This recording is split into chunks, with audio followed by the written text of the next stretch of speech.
Welcome to today's webinar presented by Supercoder.com.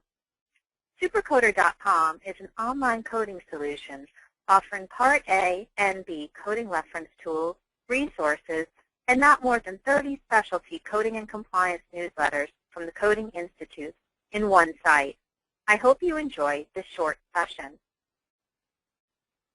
She is a workshop presenter for the American Academy of Professional Coders and a freelance author for HC Pro Incorporated, writing e-learning courses for justcoding.com. Ellen, welcome to the program. We are now ready to begin. Thank you, Diana, and thank you everyone for joining me for today's audio on a compliance update and the OIG work plan and the E&M trend report. Before we start, I just have a quick disclaimer on slide number 2. I'm here today as an independent agent and not representing my full-time job, and the material presented and the additional handouts are created based on my experience and training. And if we run out of time during this session, I will do my best to answer any additional questions via email in the next few days, and my email is provided on the title slide. On slide number 3 is the outline for today's presentation.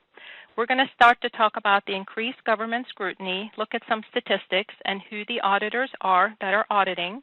We will then review how physicians are targeted for audits and how the newly released OIG reports on E&M services and E&M services during the global surgery period can have an impact on future audits and additional scrutiny.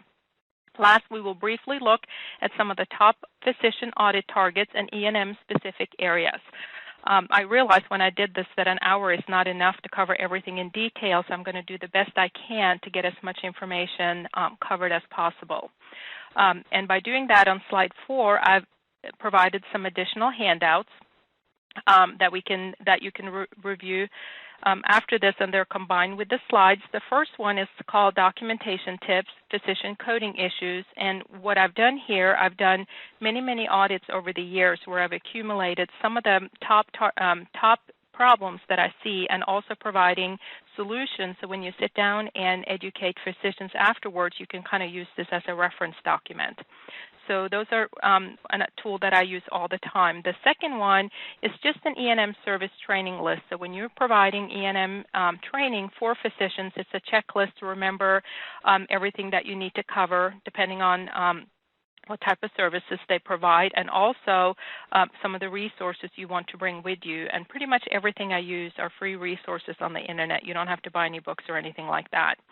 The third one is instructions on how to download Medicare's E&M data for bell curves. This can be purchased from many companies, but you can also download it yourself, and the latest data out there is 2010. If any of you need the specific spreadsheets to do the analysis in, I also have those available. And then in number 4 is the 2012 OIG work plan. I went ahead and extracted the physician pages, so they're handy if you want to look at that, and I'm going to cover several of those things in this session today. As you know, the work plan is released the first week of October every year.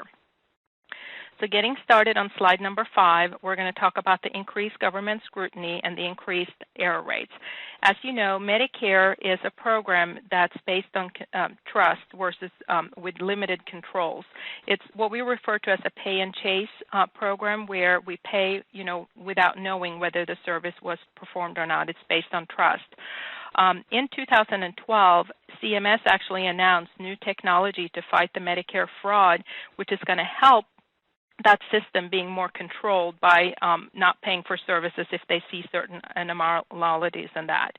And looking at slide number 6, in 2010, President Obama announced 3 goals for cutting improper payments in the federal health program by 2012. And to do that, he wants to reduce the overall payment errors by $50 billion, cutting the Medicare fee-for-service error rate in half, and I'll show you where those numbers come from in a few slides, and also recovering $2 billion in improper payment. And part of this is the Affordable Care Act, which fights fraud in the healthcare system, and it's allowed for $350 million over the next 10 years through the Healthcare Fraud and Abuse Control Account, and this toughens the sentencings for criminal activity, enhances screenings and enrollment requirements as well. So there's a lot more resources available to fight this. And on slide number 7, when you look at the cost of fraud, you can understand why there is so much efforts on this. The Medicare budget, $70 billion is estimated to disappear due to fraud and mismanagement, which is equal to about $233. SuperCoder is the fastest growing online reference tool with more than 25,000 subscribers. Call 866-228-9252 to get a free product demo or sign up at supercoder.com for a 7-day free trial.